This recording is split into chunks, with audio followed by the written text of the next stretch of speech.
Aleloia, miarabantsika rehetra amin'ny anara-merin'i Jesosy Kristy tonga soa ianao eto amin'ny anina sahaza amin'ity andro ny 30 ny volana May 2024 ity.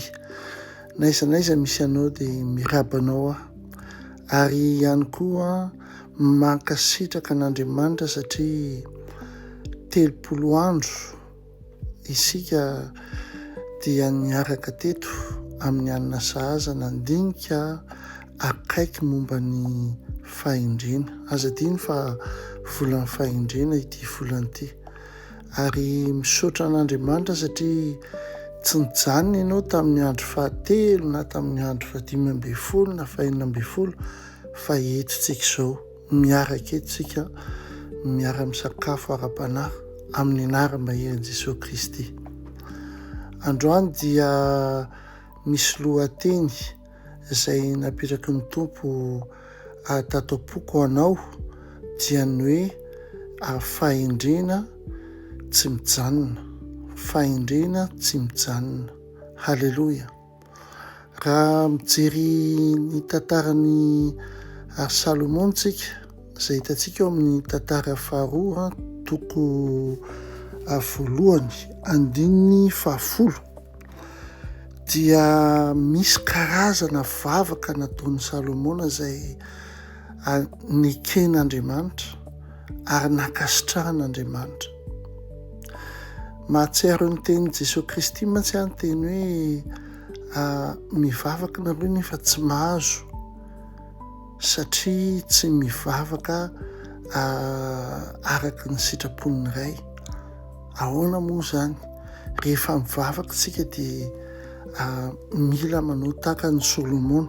Vakiko aminao ilay izy tantara faharoa toko voalohany 10 milaza hoe koa omeo fahendrena sy fahalalana aho, hitariako reto vahoaka reto mivoaka sy miditra, fa izay no ahainy tsara izao olona betsaka izao, fa iza no ahainy tsara izao olona betsaka izao.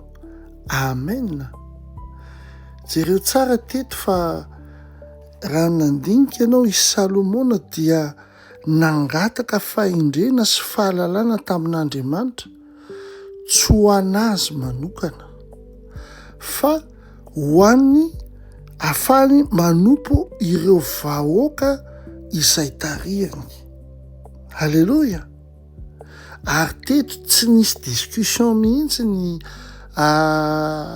valim-bavaka teto, fa tonga Andriamanitra dia namaly ary name mihoatra noho ny fahendrena sy ny fahalalana, name voninahitra, ny harena sy ny rehetrarehetra. Satria inona ny antony? Satria amin'Andriamanitra dia rehefa mivavaka ianao dia tsy vavaka fitiavan-tena. Tsy niteny teto Salomona Tompo omeo harena, Tompo omeo voninahitra, Tompo na hoe omeo fahasalamana.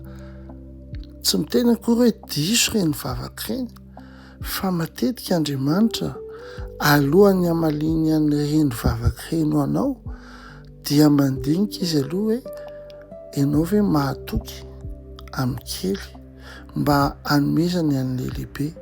Vitanao ve no mitantana ny harena izay omenanao eto ambonin'ny tany? Anazy daholo ny zavatra rehetra eto ambonin'ny tany, fa ianao ilay mpitantana fotsiny, gestionnaire ianao. Vitanao ve? Mbola be dia be zany ny baraingo sy ny fanontanian'Andriamanitra alohan'ny hamaliny an'izany vavakanao zany. Fa eto kosa karazana vavaka feno fahendrena, na dia nangataka fahendrena sy fahalalana izy, tsy ho azy fa mba hahafahany manompo an'izay vahoaka nomen'Andriamanitra ho tarihany. Aleloia. Secret goavana be zany. Ary jereo koa hoe afaka ampiaritsika zany eo amin'ny fiainantsika hoe Tompo, jereo hoe iza ny karazan'olona manodidina anao, mety ny ankohonanao, mety ny havanao, mety olona izay miseraserinao, mety mpiara-miasa aminao.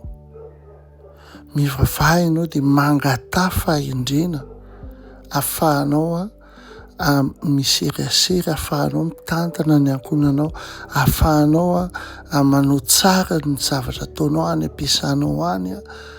Halleloia! Karazana vavaka nataon'i Solomona zany. Amen. Andaontsika hivavaka.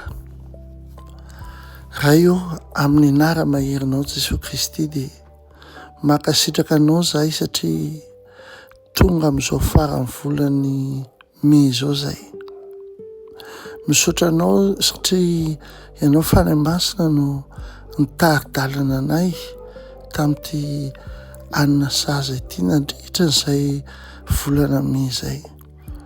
Ho an'ireo izay rehetra manaraka n'izao fotoana izao Andriamanitra, dia mivavaka mba hainao ny ameno an'izy ireo fahasoavanao ary mba ahazahoan'izy ireo fahendrena sy fahalalana. Ary Tompo, mba ahafahan'izy ireo manompo an'izay manodidina an'izy ireo amin'ny fahendrena sy ny fahalalana. Mankasitraka anao Tompo amin'ny anara-maherin' Jesosy Kristy. Amen. Amen. Tahin'Andriamanitra indrindra ianao ary azadiny fa ny anina sahaza momba ny fahendrena, loha hevitra hoe fahendrena no mety tapitra amin'ny ty volana May ity, fa saingy ny fahendrena dia tsy ho tapitra mandrakizay satria ny tenin'Andriamanitra miteny hoe mahazaho fahendrena, mahazaho fahalalana. Ho tahin'Andriamanitra ianao dia mame fotoana anao amin'ny voalohan'ny volana Jona miaraka amin'ny loha hevitra vaovao. Raha nakasika anao zao teny zao zarao amin'ny namanao ho an'izay mila ho tahin'Andriamanitra indrindra ianao, areny tokoa fahasoavana sy famindrapona anaraka anao amin'ny andro rehetra ianao, dia toetra ho tran'i Jehova andro lava ianao. Amen.